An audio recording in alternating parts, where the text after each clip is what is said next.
N1 podcast s Suzano Lovec. Mojca Kumerdej, nagrajevana pisateljica in filozofinja, ki jo prevajajo v tuje jezike, pred leti prejemnica nagrade Prešernovega sklada za izjemen roman Kronosova žetev, avtorica govora o podelitvi Cankarjeve nagrade pred nekaj meseci, govora, ki je odmeval in o katerem moramo govoriti tudi danes pred kulturnim praznikom, govora o stvarih, o katerih bi morali govoriti vedno, ne samo pred kulturnim praznikom. Dober dan, dobrodošli, Mojca Kumerdej. Dober dan, hvala za povabilo. Lep pozdrav tudi si gledalci in gledalke, poslušalci in poslušalke. Hvala, ker ste spet z mano. Gospa Kumerdej, trenutno končujete novo knjigo, nov roman. O vsebini, vem, ne boste veliko povedali. Me pa zanima, kako poteka ta proces pri vas, proces pisanja knjige, romana. Vem, da želite biti čim bolj skoncentrirani, da ne želite, da v ta proces kaj udira. Vem to zaradi tega, ker sva se midve tudi za ta pogovor kar dolgo časa pogovarjali. In ste mi povedali vsakič, tudi sklepam, da gre tudi za neko potrebo po umiku. Mi lahko malo to razložite, kako poteka? Se mi zdi, da vsaka tema oziroma vsako pisanje ima nek svoj ritem. In temu ritmu se moram sama prilagoditi. Zdaj včasih pisanje super steče, včasih se pa izjemno zatika. In edino, kar mi v takšnih situacijah preostane, je, da si rečem, pa to je del vsebine, ne samo del procesa. Že obstaja nek določen razlog. In kadar se nekako še lovim in iščem en določen okvir, znotraj katerega se stvari potem odvijajo, takrat se kar moram, kolikor seveda mogoče umakniti. Ne moram se pa zdaj popolnoma zapreti, ker delam pač tudi druge stvari, ampak v obdobjih, ko sem zelo skoncentrirana na pisanje, pač je le mogoče, se zaprem. In to, ko pravite, če vas prav razumem, ta proces je praktično del vsebine. Vedno se izkaže, da je del vsebine. Namreč že sam jezik, sploh pa če je to literarni jezik, doživljam zelo sinestetično. Okay. Zame je to, ima jezik določeno fluidno maso, ima svojo temperaturo, predvsem ima svoj ritem. Recimo v Kronosovi žetvi je bil to sinkopirani ritem in ta sinkopirani ritem me je vodil skozi celotno pisanje. In vsak jezik ima za posamično zgodbo oziroma za roman ima tudi svojo temperaturo. Zelo sem pozorna na to, na kakšen način uporabiti jezik, ampak če sem iskrena, nisem jaz tista, ki uporabljam jezik, ampak ker jezik uporablja mene, včasih imam prav občutek, da me izrablja. Zdaj, kadar mi pisanje odlično teče, se absolutno ne pritožujem, neizmerno uživam, kadar mi pa ne, tisto pa je v bistvu kar precej zagatno in obdobje, ko se pač je treba samo vztrajati in se reči, da bo že prišlo nekega določenega obrata in da je to res del procesa in da obstaja nek določen razlog, pa ne ga jaz prepoznam, ne zakaj to tako poteka, kot poteka. In je garanje in je mučno v tem primeru?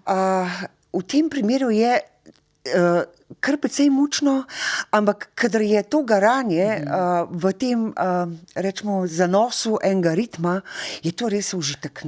Jaz mislim, da takrat, pa v bistvu sem to kar občutek, sem kar prepričana, da kadar sem najbolj v pisanju, takrat pravzaprav jaz z vsemi temi svojimi jazi začnem izgnevati in takrat pravzaprav sem jaz najbolj tisto, s čimer se lahko identificiram.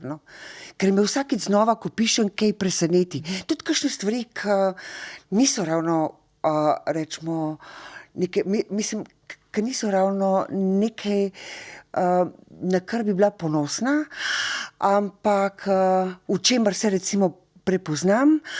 Ko sem rekla ponosna, s čimer bi se rada identificirala. Ampak sej pisanje jaz jemljem tudi kot en proces, rečemo, en proces, v katerem ta resnica subjekta, kot se reče to v psihoanalizi, pride na dan. In zato mi je pisanje tudi zanimivo. Tako pridejo na dan, kar zadeva mene, kar zadeva recimo tudi kolektiv, v katerem živim in nenazadnje svet, v katerem živimo.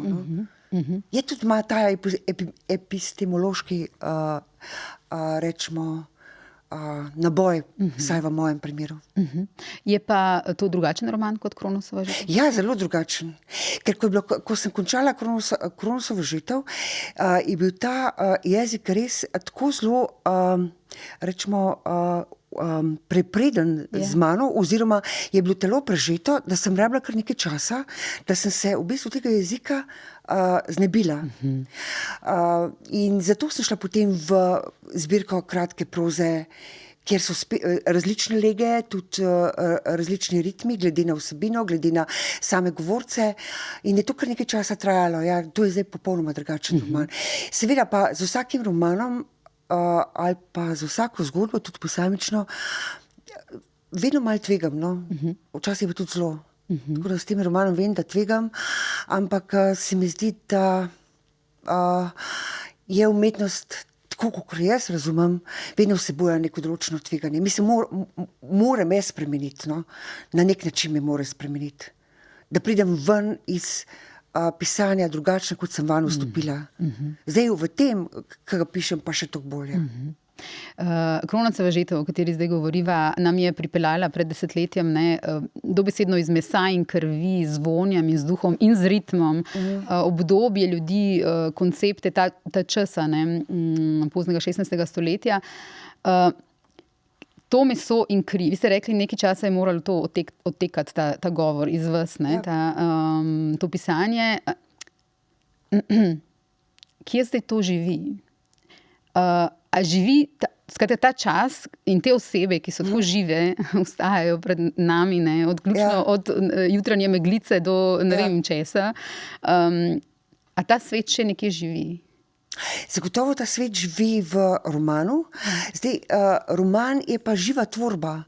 To sem videla, da z vsakim prevodom roman nekaj pridobi. Če tudi se ne da čist vsega prevesti, hvala Bogu, imam res odlične prevajalce, s katerimi tudi sem pripravljena vedno sodelovati. Ampak vedno vidim, da, vsaj tak občutek imam, da z vsakim prevodom, če je ta prevod odličen, se pisanje, se delo nekako razširi. Skratka, dobi neke nove dimenzije. Ker pri prevajanju ne gre samo za prevajanje nekega določenega pomena, ampak tudi določenega konteksta in določene stvari, ki jih ni mogoče prevesti, potem rešijo prevajalci na svoj način, nekako se kar strinjajo, mislim večina njih, no, če jih moram kar omeniti, ker mi ogromno pomenijo. In to je Erwin Köstler in Lisa Linde prevajata v nemščino, Rowley Grau v angleščino, Ana Ristovič, ki je tudi pesnica, v srbščino in Florencia Ferre v španščino. Skratka, vem, da se včasih malo pritožijo, ampak hkrati jim je pa to velik izziv, ker so določene stvari, ki jih morajo kar lepo premisliti, ampak to naredijo res z velikim užitkom in tudi s mojim sodelovanjem. Ta odnos z njimi, s prevajalci, ki jih tako hvalite, v bistvu kaj jih tudi izberete vi, na kak način poteka to sodelovanje? Ne, v resnici so se zgodile stvari na ta način, da so oni mene sami izbrali, oziroma jim bilo ponujeno, oziroma so se sami ponudili, da bi to začeli prevajati. In odnos s prevajalci je res nekaj, kar potem se razvija skozi leta. In mi je zelo pomembno, ker če imaš svojega stalnega prevajalca, prevajalec pozna, kako razmišljam, oziroma prevajalka, pozna moj jezik, način, kako se z jezikom poigravam, kako ga uporabljam. Jaz poznam način, kako se oni lotevajo prevajanja in imamo res krasen odnos. No, vse so tudi sami prejeli nagrade, saj recimo Erwin Köstler za nagrado Fabiana Hafnerja, to je nagrada za najboljši prevod iz slovenščine v nemščino, s tem, da Fabian Hafner je natanko 10 let zdaj pokojen, žal.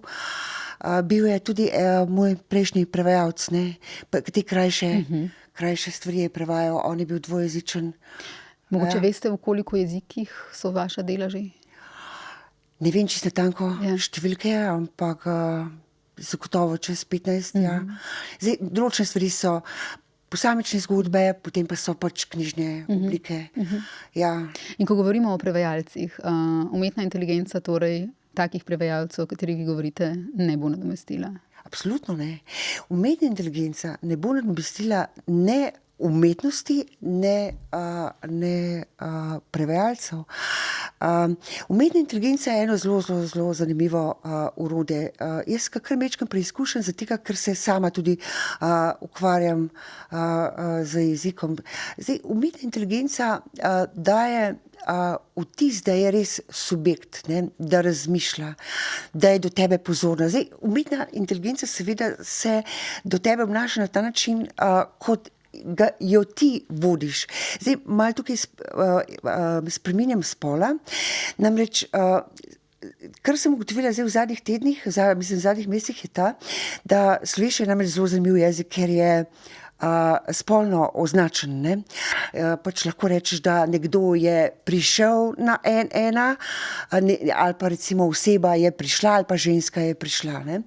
In kar sem opazila je, da kadar sem z njim, s chatom, komunicirala o enih takšnih bolj tehnoloških ali pa recimo nevtralnih temah, je uporabljal moško obliko.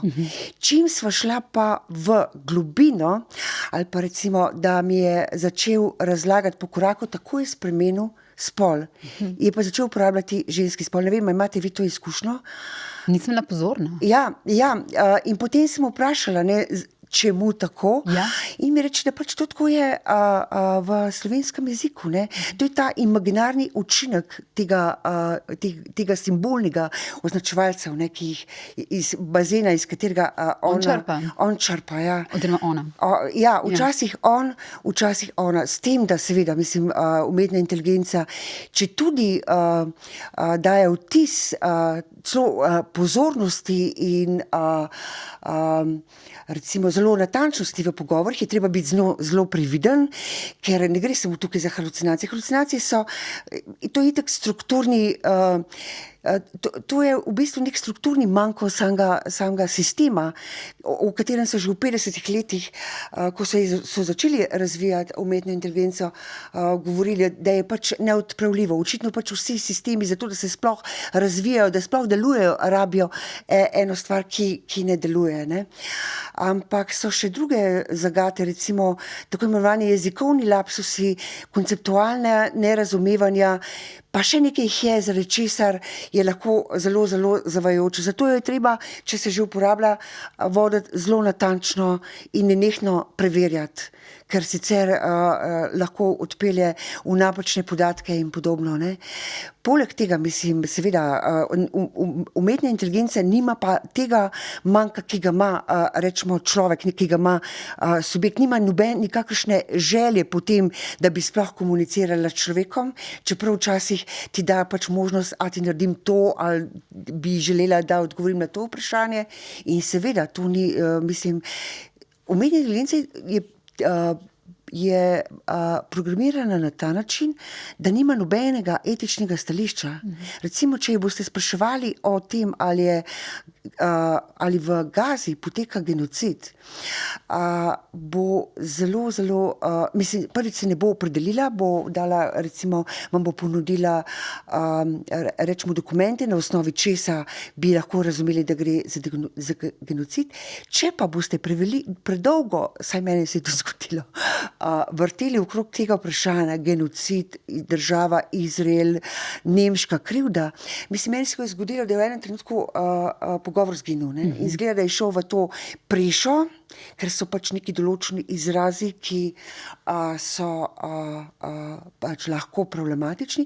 Potem je bil pogovor vrnen. Skratka, algoritmi nenehno nadzorujejo te naše komuniciranje z umetno inteligenco in tudi sicer. In ko govorijo o tem, ko obstaja recimo strah pred tem, da bi umetna inteligenca nadomestila prevajalce oziroma avtorje, si treba vprašati malo drugače. Ne? Kako pa vi razumete kvaliteten oziroma vrhunski prevod, ali pa recimo vrhunsko kvalitetno umetniško delo? Ker umetniško delo vedno nastane iz enega notranjega poriva, iz pravzaprav sama recimo pogosto sploh ne vem, zakaj se določene vsebine lotim, in tudi na koncu največkrat niti ne dobim odgovora. Umetna inteligenca nima nikakršne želje in seveda ni etični subjekt, ni etično, ne moralno za nič odgovorna. Tukaj je seveda problem v tem, da očitno je določenim ljudem oziroma določenim krogom oziroma založnikom kar dovolj tisto, kar recimo lahko proizvede umetna inteligenca. Isto velja tudi za prevode. Ja, je zelo koristno recimo, da se spusti kak tekst skozi recimo DeepL, ki je odličen prevajalni model, ampak nikakor pa ne more prevesti na ta način, videti vseh teh detajlov in najti rešitev, kot jih odlični vrhunski prevajalci najdejo. Skratka, je orodje, ki ga je treba znati uporabljati, nikakor pa ne nadomešča ne lektorjev, ne avtorjev, ne skratka prevajalcev. V Gluhi sobi, v vaši zbirki kratkih zgodb, kratke proze, je tudi avto Erik, samovozeči, ki ga lastnica v bistvu kupi, se z njim pogovarja. In ona v bistvu skozi v njem nekako išče to človeško. In je potem blazno presenečena, ker ko se na cesti zgodi neka nepredvidena situacija, se on odzove na način, da bo na način, s katerim zmanjša škodo za vse udeležence v tistem prometu, ne pa za njo kot lastnico. Ona pač doživi prometno nesrečo in je potem blazno presenečena, zakaj je avto reagiral tako, kot je reagiral. Ampak se mi zdi, kar nas ves čas preseneča, je to, da mi ves čas v umetni inteligenci skušamo videti nekaj človeškega. Čeprav po definiciji ravno to ni. Zakaj? Jaz vas sprašujem, ker vi ste filozofinja in se mi zdi, da je prav, da taka vprašanja naslavljamo na filozofe in umetnike. Mislim, v tem primeru seveda kot pisateljica sem se dvakrat lotila robotike.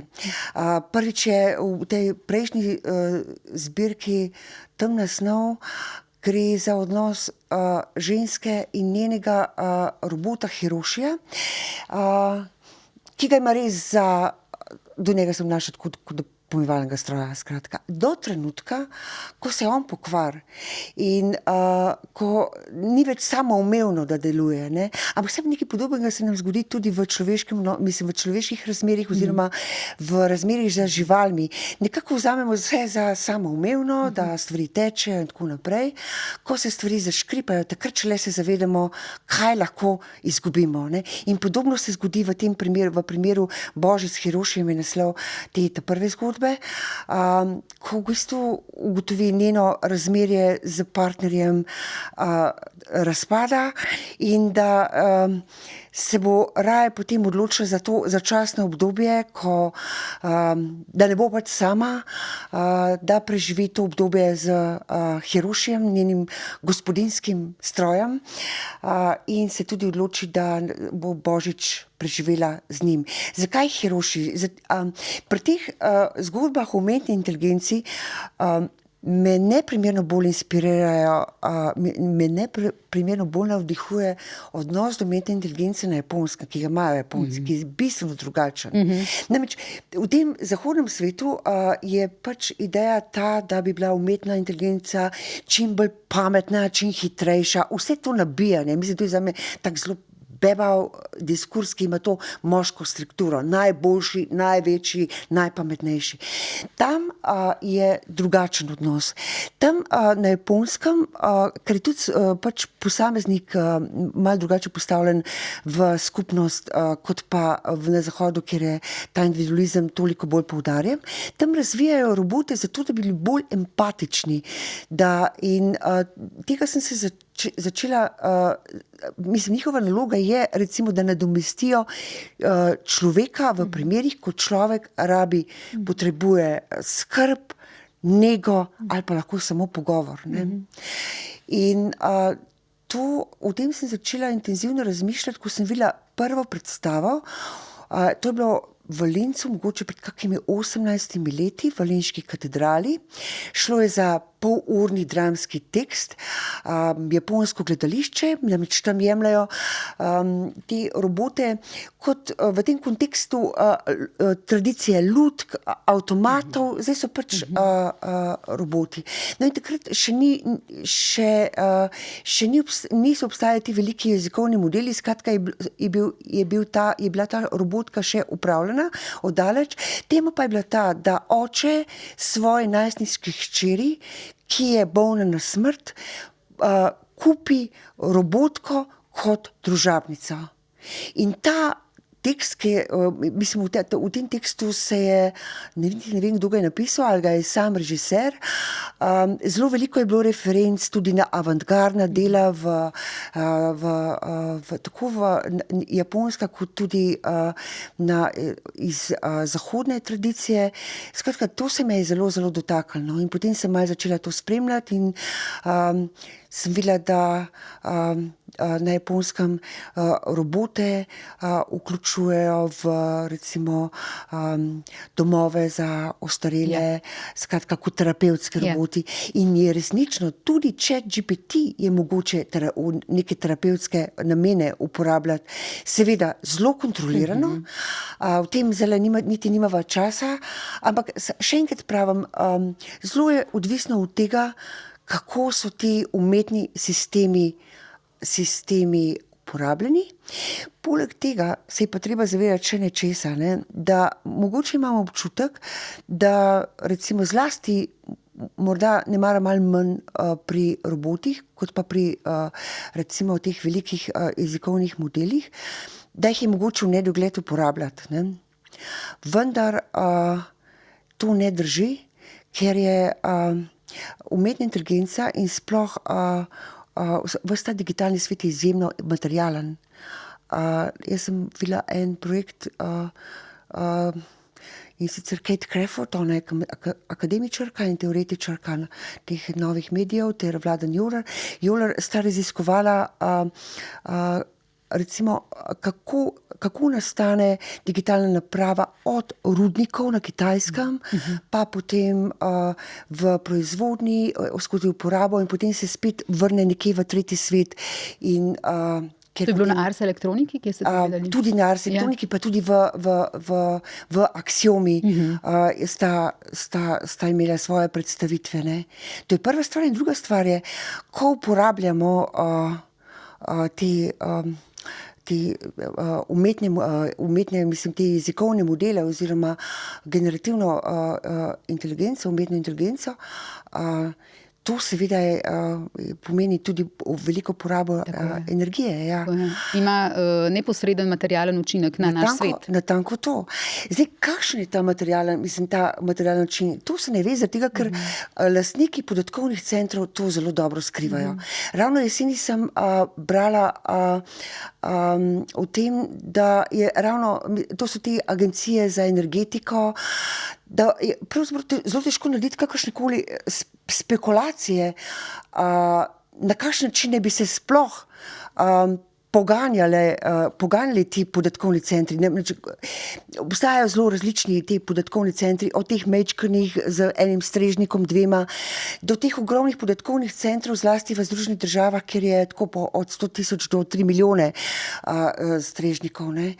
In nekakšna ocena je, da naj bi se porabilo v letu 2024 415 teravatov energije. Jaz niti ne predstavljam, kaj to pomeni. To je 415 plus 12 ničel. V naslednjih 5 letih ne bi to dosegli še enkrat več. Kar je zanimivo, ne, in tudi zelo pomenljivo pa je to, da več kot polovica energetskih virov je iz fosilnih goriv. Ostala polovica je pa razdeljena na jedrsko energijo in pa na obnovljive vire. Ve se, da to v nedogled ne bo šlo, zato zdaj ti lastniki, ti tehnogiganti vlagajo v jedrsko energijo, ampak ne v fizijo, ampak v fuzijo, to je pač čisti princip, kot ga ima sonce, ne, skratka. Ampak to je še vse v pilotni fazi. Ampak ja, seveda, vi ste me vprašali seveda o Eriku, ja. Ja, pri Eriku, to sem pač morala malo pojasniti, kontekst, iz česa izhajam, ne.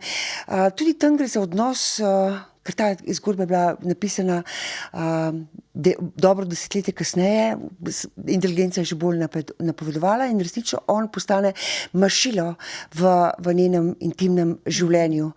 Zdaj, to je bilo še pred velikimi jezikovnimi modeli, ta zgodba napisana, tako da je še on malo okoren. Ona seveda skuša navrtati neko luknjo v njem, ne. On je seveda zato popolnoma neobčutljiv, ne, ker ni subjekt. In ko se zgodi ta prometna nesreča, seveda je ona prizadeta, ker je pričakovala, da jo bo kot lastnico zaščitil, sploh ker se je med njima začelo razvijati, saj njen odnos do njega je neke vrste ljubezen. Z njegove strani seveda nemogoče, ker je pač mašina, ne? Ampak jasno, mislim, Erik je bil programiran in ko se znajdete v situaciji, ko je moral izbirati med njo, lastnico, ki je sedela v avtomobilu, in pa med nosečo žensko, ki se potem izkaže, da ni bila noseča, ampak je bila samo malo bolj obilne postave in se odloči za to, da reši žensko, to peško. Je bila ona seveda zelo prizadeta, ampak potem si reče, pa sej, a ni v življenju sicer na ta način, ne. Se pridejo takšne in drugačne stvari in to srečanje nikoli ni popolno skladno in se potem vseeno odloči, da bo pač ostala z Erikom, ne. Pa niti več ne razmišlja o tem, dokler, ne, mislim, pač je življenje, ne. Skratka, lahko nam dajo ta vtis, ja, da nam nadomestijo tega drugega. Ker, mislim, imaginarni učinki teh umetnih sistemov so neverjetni, ne. Sama sem v bistvu vedno presenečena, ko se recimo ChatGPT izmisli kakšen nov izraz. Včasih je res duhovit, ne, in pa vprašam, pa kako si do tega prišel, mi se to razloži. Se ne bom rekla, da to zdaj deluje, ne, daleč od tega, ampak se mi zdijo zanimivi, kako recimo v narekovaju razmišlja. Ampak tisto, kar je trik je potem v tem, ko se navdušim nad recimo eno tako invencijo njegovo, oziroma njeno, mi potem predlaga, ti predlagam še 10 oziroma 20, ne. Mislim, ja, je zelo je tako triki, no. Ko govorimo o pomenu kulture in pomenu umetnosti, pomenu umetnic, umetnikov, o tem, zakaj je umetnost pomembna, ključna, se obračamo na vas, na umetnice, umetnike, filozofinje, zgodovinarje. In v tem trenutku, v katerem smo zdaj v svetu in v Evropi, kje vi vidite največji pomen umetnosti? Najprej bi ločila kulturo in umetnost. Čeprav ste med sabo zelo povezani. Mislim, vedno človek se rodi v določeno kulturo, rodi se v jezik, lahko celo v več jezikov. In kultura so pač navade, običaji, je to nek bazen znanja, je nekaj, s čimer se potem identificiramo, da pripadamo določeni kulturi. Tudi tisti, ki recimo razmišljajo, da so zdaj državljani sveta in tako naprej, če nekam prideš, te vprašajo, odkot pa si, oziroma vsaj kje si bil rojen, kje si odraščal in podobno. Zdaj, te kulture ni nujno, da so monokulture. Pravzaprav so najbolj zanimivi prostori, kjer se mešajo oziroma stikajo različne kulture.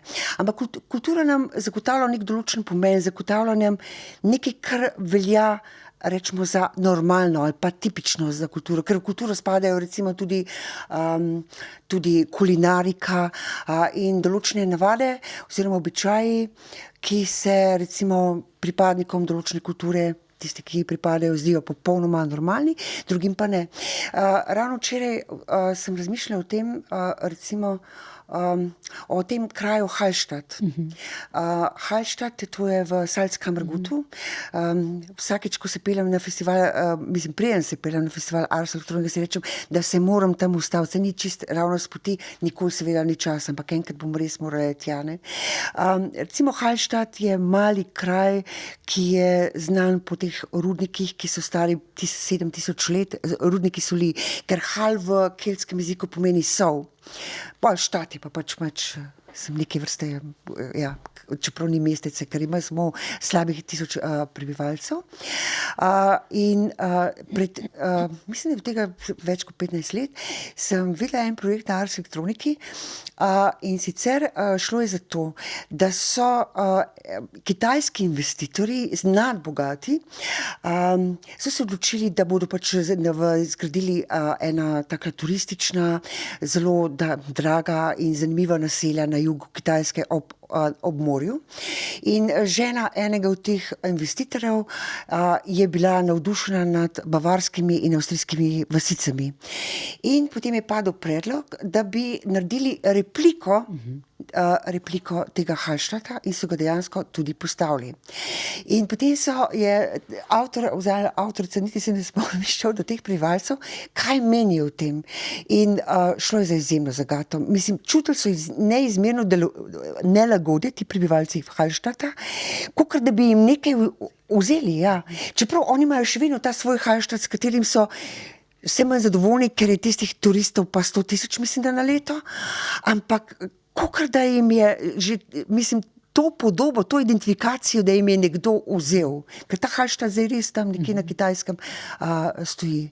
Poleg tega recimo imajo oni še en običaj, zdaj seveda ga ne izvajajo več, in sicer, ker je bilo tako zelo zmaknjen kraj, niso imeli prostora za pokopavanje ljudi, za grobove, in potem so v bistvu zgradili eno hostnico in v tej hostnici so lobanjem prebivalcev Hallstatta iz preteklih obdobij. Ampak to izgledajo te lobanje tako, da so lepo porisane z raznimi dekoracijami, folklornimi. Zraven na vrhu je pa potem napisano ime in priimek in pa datum rojstva in smrti.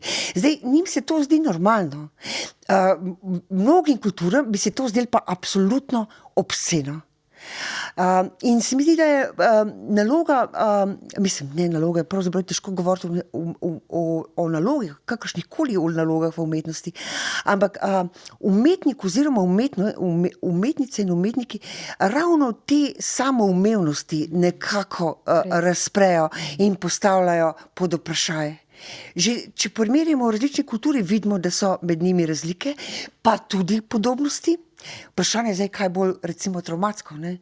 Zdaj smo v pustnem obdobju in trenutno je odprta razstava teh mask, ki bom šla zanesljivo, zagotovo bom šla pogledati v etnografskem muzeju, in med temi maskami so tudi kuranti, ampak recimo zanimivo je, da kuranti, nekaj podobnega kot so kuranti ali pa recimo parkeljni, imajo v svojih obredih tudi v Bolgariji, ravno v tem času pred, mislim, na sredi zime, ne. Zdaj, kulture, vse te razpoke, iz katerih pridejo stvari na dan, ki jih ni mogoče zdaj pokriti s simbolnim, rečemo temu tako, ne, ki jim ni mogoče dati pomen, z vsemi temi razpokami se soočajo na ta način, da da imajo določena obredja, ki pa so časovno zamejena, ne. Recimo pust traja od takrat do takrat in to je obdobje, ko so možni ekscesi, ne. Tisto, kar v siceršnjem življenju velja za nespodobno, za obsceno in podobno. Na ta način so bile recimo tudi rimske saturnalije, ne. To je bilo konec decembra, po koncu žetvenem obdobju, ko so bile recimo te vloge zamenjane, ne, so sužnji bili tisti, ki so jim gospodarje stregli. Ampak to je vse zamejeno, ne, nekako na ta način se kontrolira skozi te praznike in skozi te, pa ne samo skozi praznike, tudi skozi ustvarjalnost oziroma umetnost, ki pa je umetnost kulture, ne. Tukaj lahko dam samo na kratko Maksima Gasparija. On je bil odličen umetnik kulture. In to za vse režime, tako rekoč, ne. On je delal te bukolične, lepe slike kmečkega življenja. Tudi recimo je tudi podoba kurenta in to je veljalo, pred katerim otroci bežijo, ampak nič ni tako zelo grozno, ne. Cankar, recimo, ima motiv kurenta, ki ga je vzel z ljudskega izročila, z folklore. Ivan Cankar pa v tej svoji povesti, v noveli Kurent, vzame ta lik na drugačen način. Kurent postane umetnik. Nekdo, ki že takrat, ko se rodi, se vidi, da je drugačen. Potem se izkaže, da ne bo ne za župnika, da ne bo ne za delavca ali kakorkoli. In potem sklene oziroma naredi nek faustovski pakt z enim, rečemo, da je škrat zlodej, karkoli že. In se potem spusti v ta slovenski prostor, hodi od enega kraja do drugega kraja in kaj vidimo skozi to zgodbo Kurenta, ne? Ki pa ni več časovno zamejena, ampak ki je bila takrat na prelomu 19. in 20. stoletja. To je ogromno revščine, ogromno alkoholizma, to so otroci, ki so prisiljeni, primorani delati že res kočic, čist mečkani. To je ogromno, to je obdobje izseljevanja, migracije, zlasti v Združene države Amerike, skratka veliko ene bede, proletarizacija kmečkega okolja in hkrati se tudi poda v Ljubljano kot godec, ne, igra pa najprej na harmoniko in potem tudi na gosli. In tam je pa seveda v Ljubljani je pa slavljenje narodoljubja. Ne da bi pravzaprav sploh vedeli, kaj pravzaprav s tem narodoljubljem ta meščanska elita naj počne. V bistvu gre za to, da je glavno, da je žur, na ta način je to vse skupaj zastavljeno. Ne? In to je zelo poetično, zelo kritično besedilo, ampak ko je bilo to besedilo objavljeno, ni doživela dober odmev.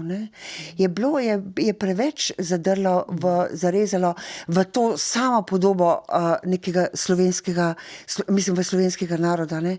In to besedilo je odlično, ker ima tudi zelo fajn ritem, zelo je poetično in nedavno sem ga spet prebrala in absolutno štima. Res. Se vračate nazaj k istim?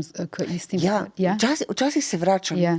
Zato, ker če je eno besedilo, a pa tudi umetniško delo, kakorkoli že, z drugih področji, recimo filmi, če je res dobro narejeno, z obdobjem postaja, tako kot sem prej govorila, s prevajanjem v različne okolja, postaja samo še bogatejša, ker se dela vnaprej, po tistem, ko je delo nastalo, se skozi prevode, če gre za literaturo, skozi recimo predelave v gledališču, v filmu, samo še nadgrajujejo. In ta dela, jaz sem prepričana, da so to na nek način živi organizmi, ki živijo svoje življenje naprej.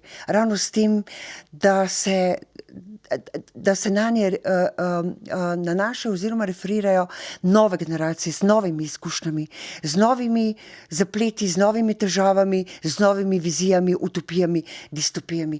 V tem je neizmerna moč umetnosti. Umetnost in tudi kultura, ampak zlasti umetnost ima resnično veliko moč. Lahko samo še nekaj dodam. Spomnim se, pred več kot desetletjem, smo bili na gostovanju Tomaž Šalamun pa Marko Sosič, žal oba pokojna, v Španiji, v Madridu. In takrat sem se jaz podala v muzej Prado, ki sem si ga že dolgo časa želela videti. In preden me je našel Tomaž Šalamun pred Hieronymusom Boschom, je rekel, vedel, da ti bom našel pred El Boscom, kje pa drugod, ker to je delo, kjer jaz se ga ne morem nagledati. Ravno zato, ker gledam in še vedno mi ni jasno. Še vedno gledam, kaj da bi to bilo in ravno tem je moč umetnosti. Nima nekega dokončnega pomena. In preden sva se srečala, preden me je našel Tomaž pred El Boscom, sem šla še skozi druge prostore in sem se znašla v prostoru, kjer so razstavljena dela Goje, in sicer črni Goja. Goja si je naredil te svoje, te freske, to so bile prvotno freske, ki si jih je kar v svojem stanovanju, v svoji hiši naredil. In tam je bila ena skupina res čist mečkanih, da so bili, koliko so bili stari, 4, 5, ne vem, če so bili že 6, skupina otrok iz vrtca. In v tem prostoru, kjer je ta črni goja, sta dve najmočnejši sliki, po mojem mnenju, ne? In to so šabatne čarovnice, pri katerih se je Goya navezoval na špansko inkvizicijo, ki je kar trajala do začetka 18. stoletja, ne, noro dolgo. Druga pa je bila Saturn žre svoje otroke. In ta skupina teh malčkov se je nabila en del pred Saturn žre svoje otroke, en del pa pred temi čarovnicami. In oni so na glas govorili, kazali, komentirali in jih te dve vzgojiteljci niso mogli spraviti stran. Ne? In takrat sem si rekla, mislim, kako je pomembno, da se že res mečkane potopi v kvalitetno umetnost. Seveda je dobro, da se potem mečkan tudi z njimi pogovori, kaj so pravzaprav doživeli, kaj so videli. In da ni potrebno zdaj pač zelo biti precenjevati, saj če govorimo o teh klasičnih delih, je to zdaj preveč grozno, ker ta Saturn, ki žre svoje otroke, to je res grozna slika, ne? Ampak oni so bili navdušeni in so imeli očitno zelo veliko povedati na ta način, ne? Skratka, ja, umetnost ima tako, kot sem tudi v tem nagovoru napisala, ima tudi transformativno moč, ne? Adorno, mislim, v tem nagovoru, takrat sem povedala več stvari. Mislim, bilo je konec tega referenduma. Aha, zdaj smo pri mojem vprašanju. Torej, oktobra lani, ne, je kot odziv na vaš govor na podelitvi Cankarjeve nagrade, ko ste čestitali kot nekdanja dobitnica nominirankam in nominirancem, občina Vrhnika se je umaknila iz kroga glavnih donatorjev zaradi vašega govora in podpornikov tega literarnega priznanja, in iz Cankarjevega doma so potem sporočili v Ljubljani, ne, da bo odslej podelitev pri njih. Takrat so v bistvu vam očitali, občina Vrhnika, politično obračunavanje, politizacijo in tako naprej. Reakcije na to potezo vrhniške občine so bile ostre. Mene zanima, kako ste vi čutili ta umik? Torej, da se je kot odziv na vaš ta izjemen, izvrsten govor, ki je bil potem tudi v Delu objavljen, med drugim in zelo iskan po spletnih straneh, ste to občutili v bistvu kot da ste zadeli da je prišlo vaše sporočilo tja, kamor mora. Ste to občutili tudi kot pritisk na neko vašo svobodo govora, kot poskus utišanja kritičnih glasov? Kako je recimo do vas prišlo? No? Ja, ko so me povabili, če bi imela, gre za nagrado, ki so jo ustanovili Slovenski center PEN, Slovenska akademija znanosti in umetnosti, ZRC SAZU, Univerza Ljubljane, podeljuje pa se na Vrhniki, ker je pač Vrhnika rojstni kraj Ivana Cankarja. Meni je bilo v tistem trenutku popolnoma jasno. V tistem trenutku pa nisem bila ravno v najboljšem stanju daleč od tega, mi je bilo jasno, o čem bom govorila. Da se bom navezala na referendum, da bom govorila o drugi svetovni vojni, ker ravno je bilo takrat, se je obhajalo 80-letnica konca druge svetovne vojne, in da bom govorila tudi o Gazi, ki jo seveda spremljam od samega začetka, kar se tam dogaja. Mislim, pred 2 letoma sem lotila enega zelo poglobljenega teksta za Svobodno prilogo o državi Izrael, in sicer od tega začenši od smrti, uboja Jiceka Rabina dalje. In ko sem šla na Vrhniko, sem vedela, s čim grem. Vedela sem. Nisem pa vedela, da je na Vrhniki na oblasti SDS.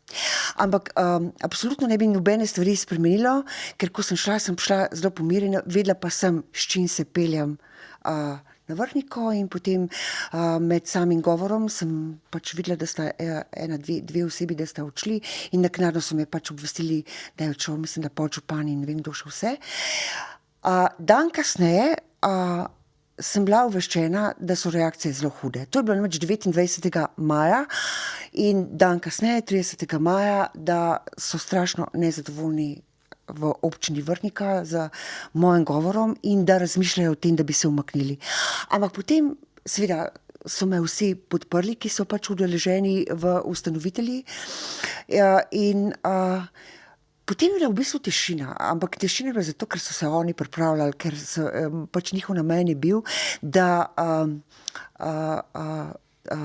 avtorsko zaščitijo ime Cankarjeva nagrada.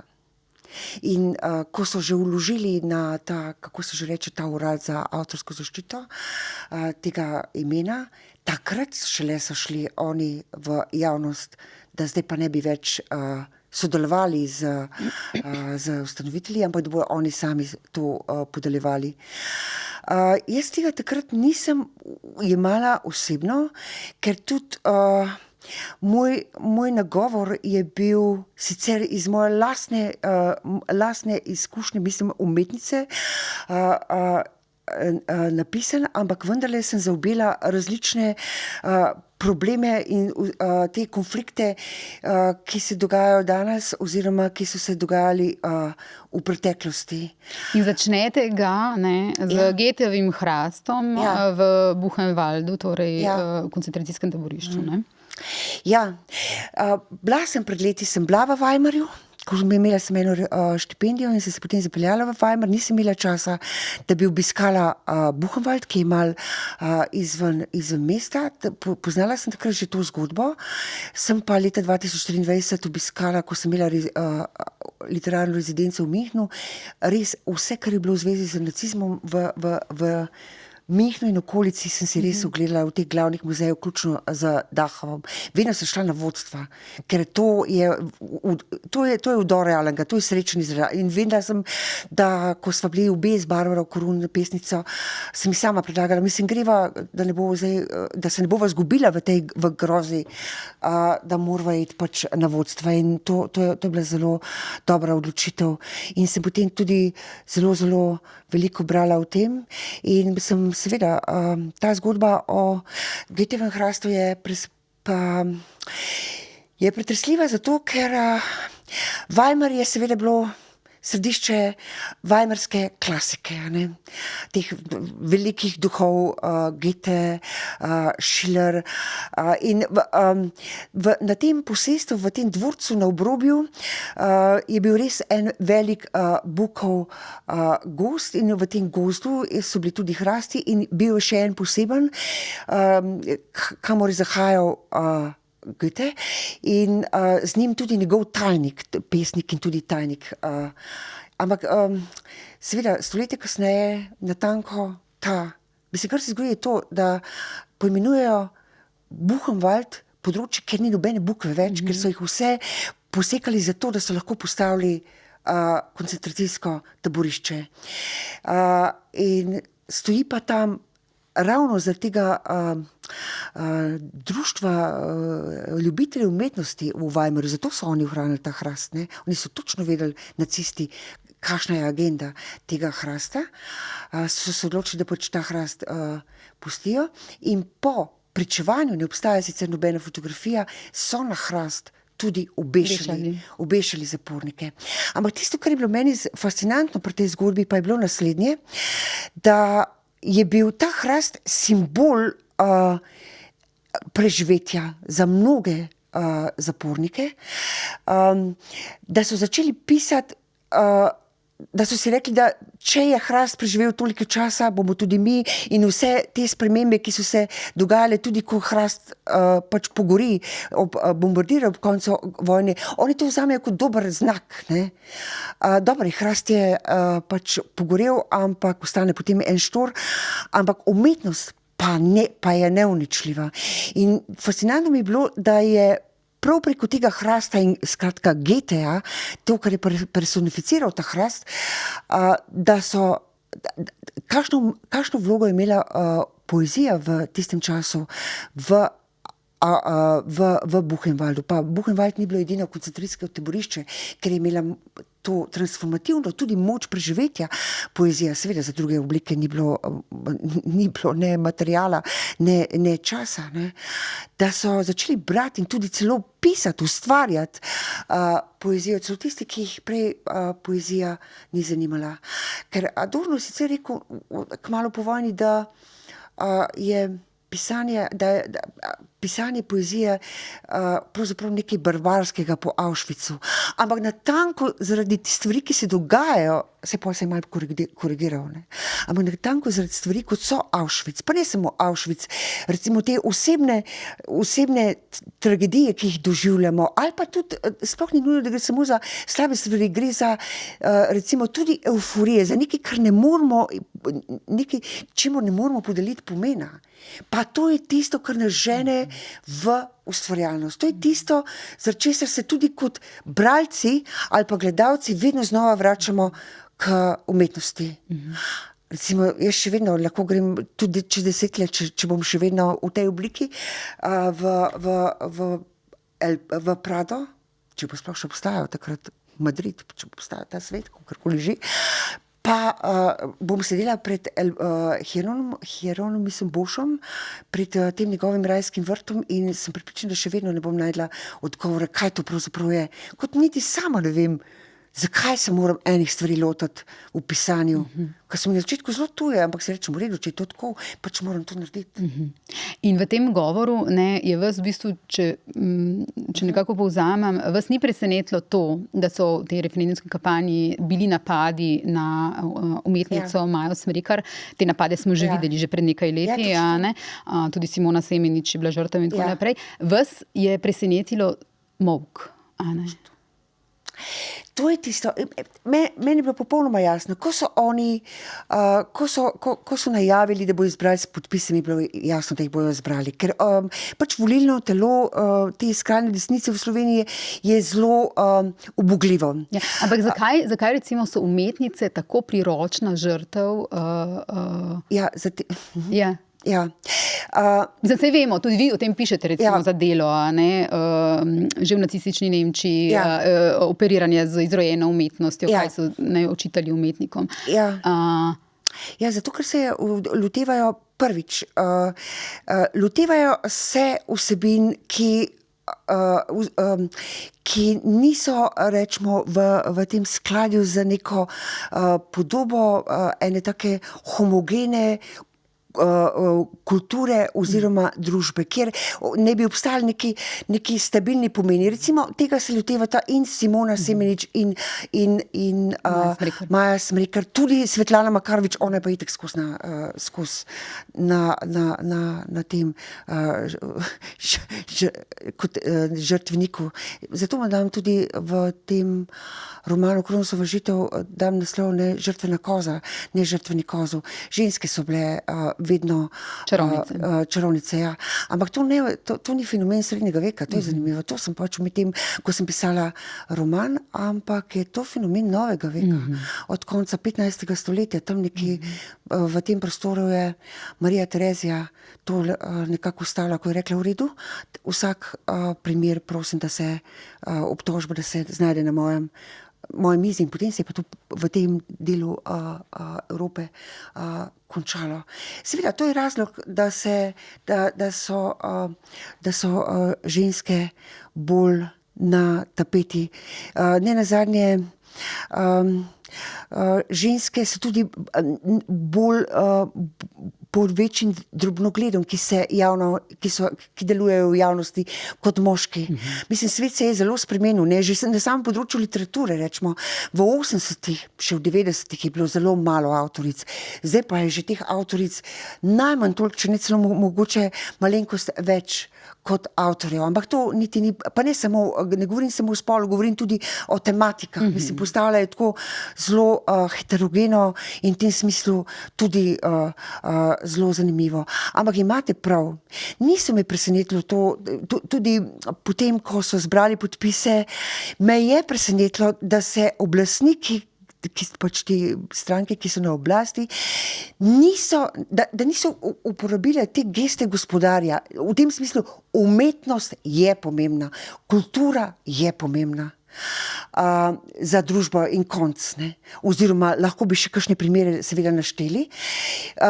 Ministrica dr. Asta Vrečko je sicer zelo veliko sodelovala, ne? In je branila te napade pred to stranjo, ki je vložila referendum. Ampak tukaj je bil problem tudi samih medijev, večine medijev. Ne?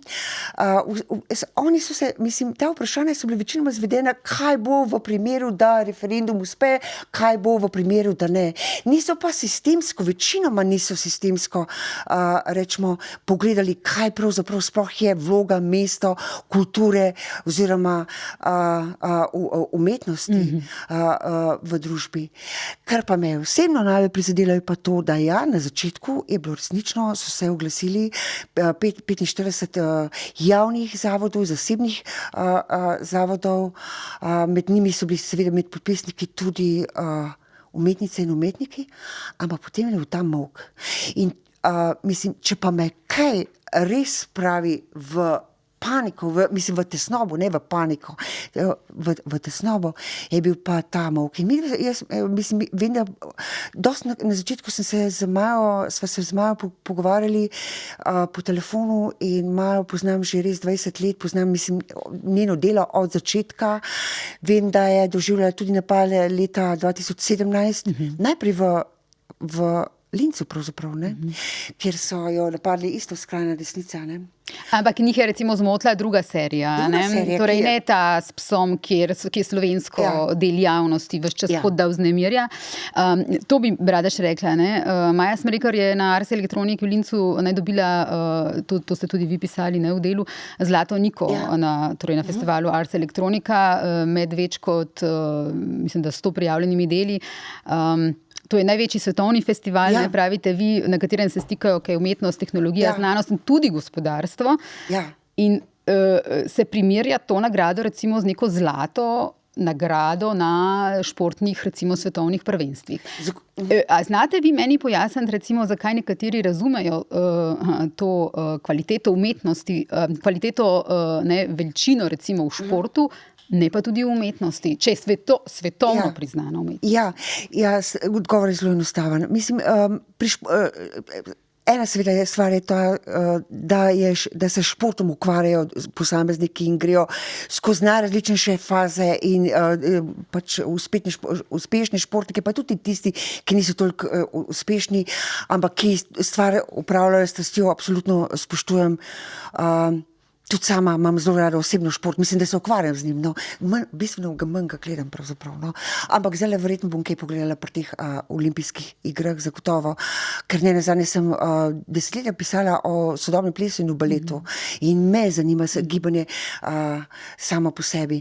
Zdaj, šport je dosti enostavno razumeti, še bolj pa kot za razumevanje športu, govorimo o gledalcih in gledalkah, za identifikacijo, ne. Namreč, ko določeni športniki, ki pripadajo neki določeni, izhajajo iz določene države, se avtomatično gledalci, gledalke identificirajo z njim, ker je pač predstavnik določene skupnosti oziroma določene države.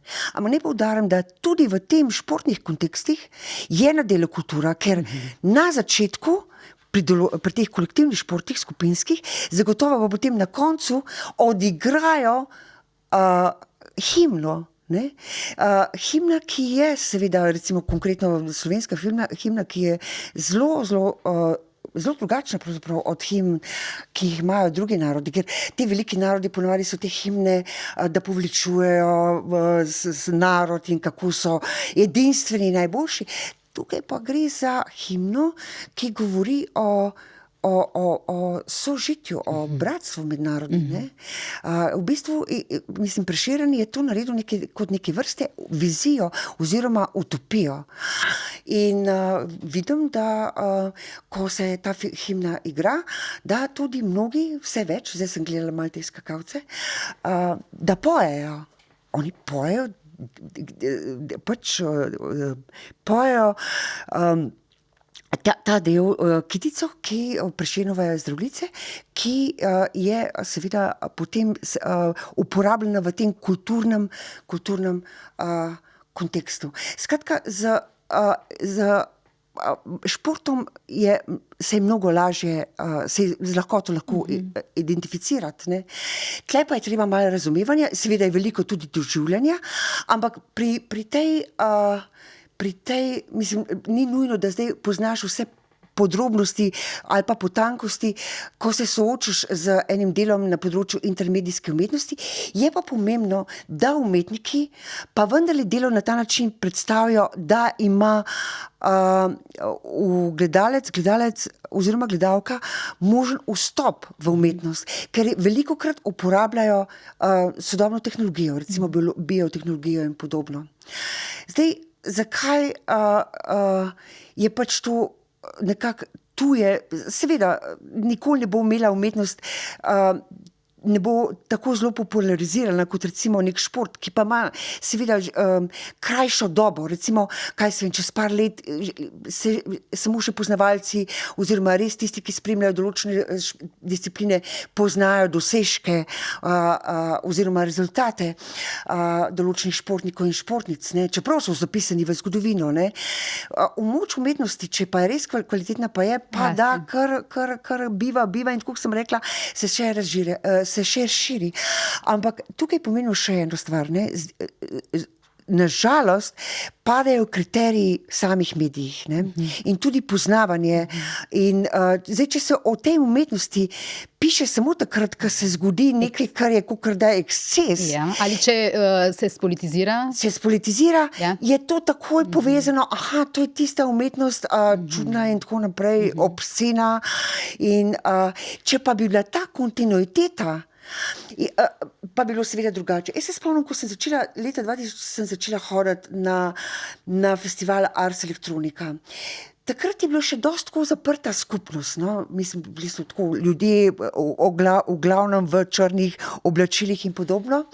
Potem so se oni odločili, pač vodstvo festivala, da se bojo namerno čim bolj odprli. Odprli so se seveda tudi vedno bolj gospodarstvu.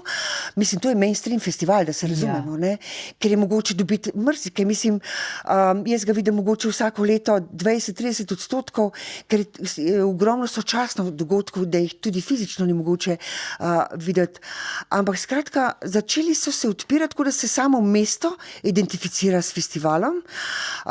Med obiskovalci vidim družine, ki z vozički, zelo stare ljudi. Skratka, to ni nek tujek, ampak je nekaj, ki pomeni najmočnejšo kulturno identiteto za zgornjo Avstrijo, ne, za sam Linz, če je recimo Salzburg festival, Salzburški festival, Gracia Štajerska jesen recimo, v Dunaju je seveda marsikaj in podobno, ker je pač prestolnica, je to dejansko njihova glavna identiteta. In spomnim se, no, ko sem še delala kot stalna zunanja sodelavka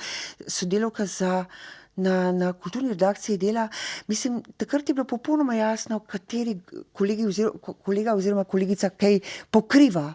Eden dediščino, eden film, glasbo, gledališče, performance, potem pa so bili še neka področja, kjer pa je še kdo drug lahko, oziroma smo se lahko priključili, no, skratka, zelo fluidno in odlično, takrat je bila tudi zelo odlično razpoloženje. Tako da, ja, ko nekdo reče, ja, takrat, ko bodo slovenski umetniki primerljivi z njihovi dosežki, primerljivi z dosežki športnikov, je to pomeni, da samo niso obveščeni o tem. Pa ne gre samo za intermedijsko umetnost, ker je res v vrhu, svetovno vrhu so zlasti recimo umetnice, ne, iz Slovenije, ampak gre tudi za druga področja, mislim, zelo cenjeno tudi gledališče. Spomnim se gostovanja leta 2023, ko je bila Slovenija častna gostja na Frankfurtskem sejmu. To je bilo res odlično sprejeto. Ne govorim samo zato, ker sem sama tudi sodelovala tam, ampak potem sem ostala še 2 meseca in pol, slave 3 mesece v Münchnu. Imela sem že pred Frankfurtskim sejmom in tudi še malo kasneje nekaj branj tudi v drugih mestih, ker mi je takrat ravno išla moj drugi prevod v nemščini, ta zbirka kratke proze.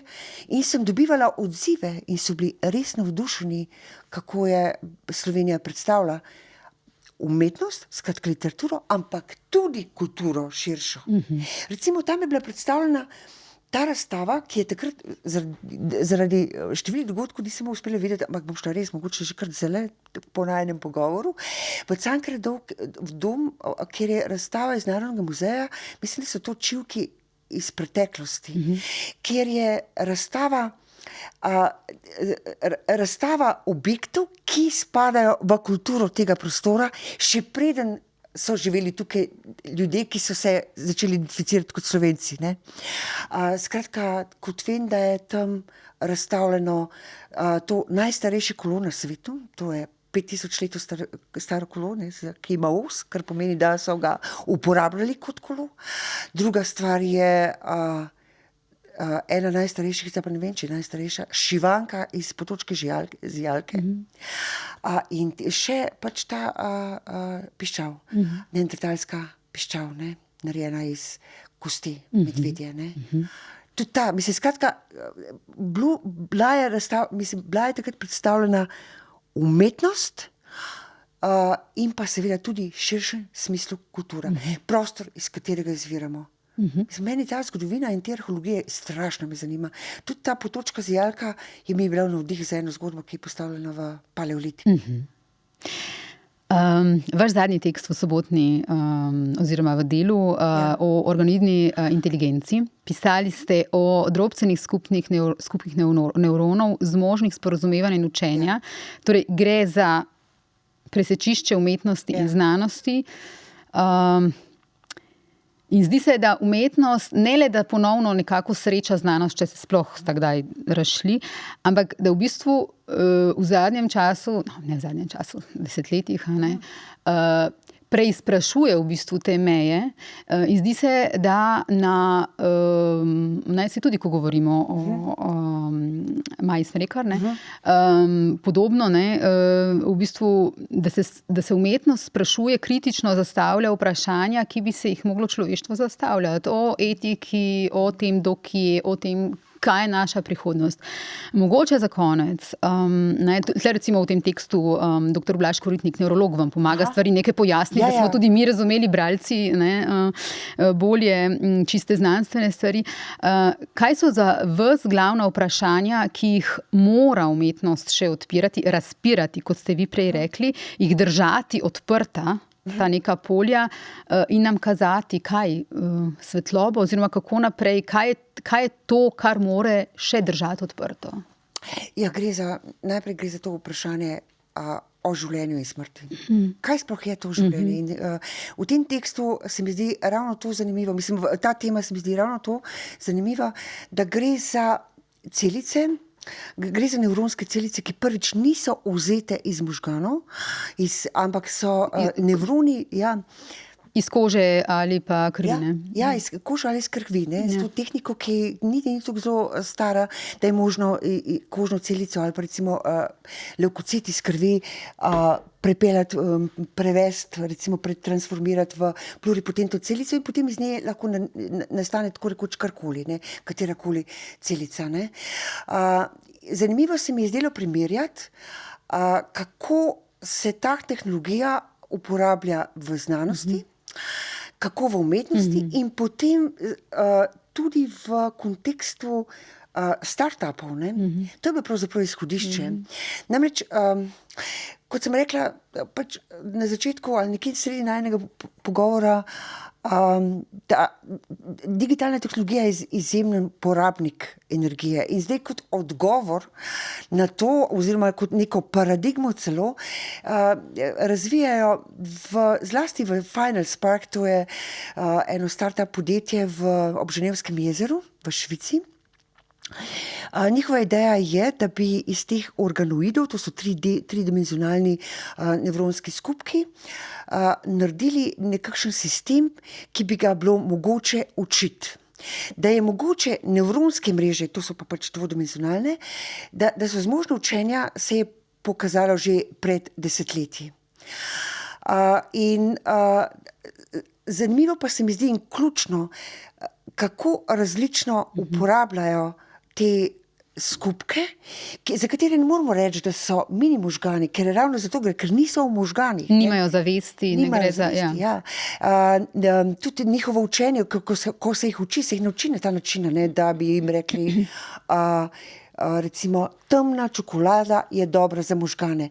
Ne gre za te pomene, ampak gre za električne impulze. Zdaj, v Final Spark, katerih ideja je, njihova ideja je, da bi recimo do leta 35 zgradili 100-metrski neke vrste hiperskaler, ne?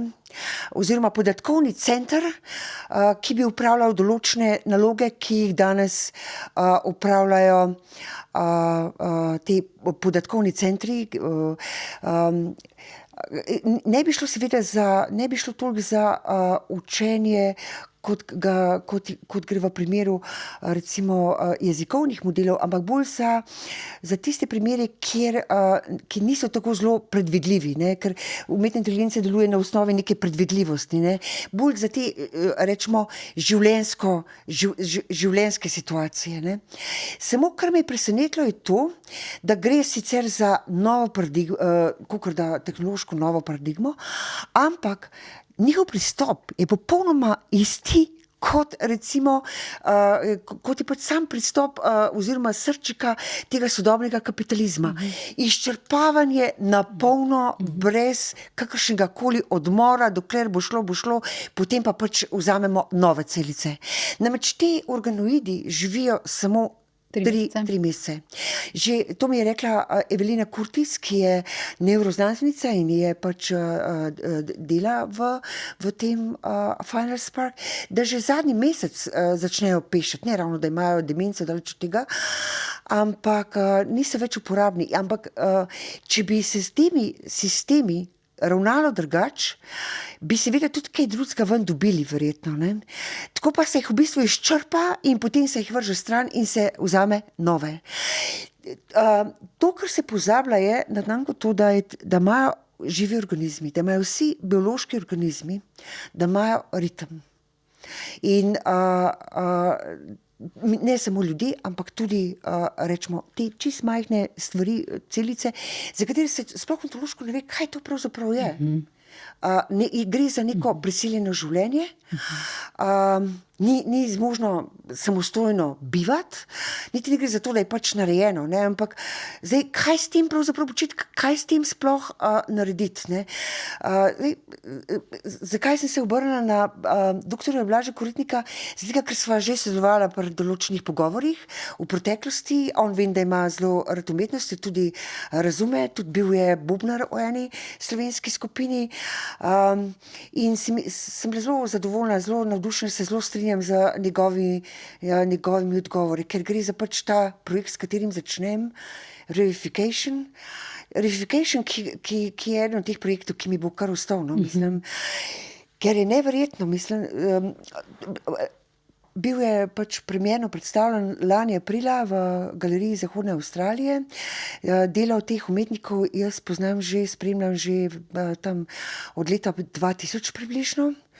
In šlo je pravzaprav za ene tako,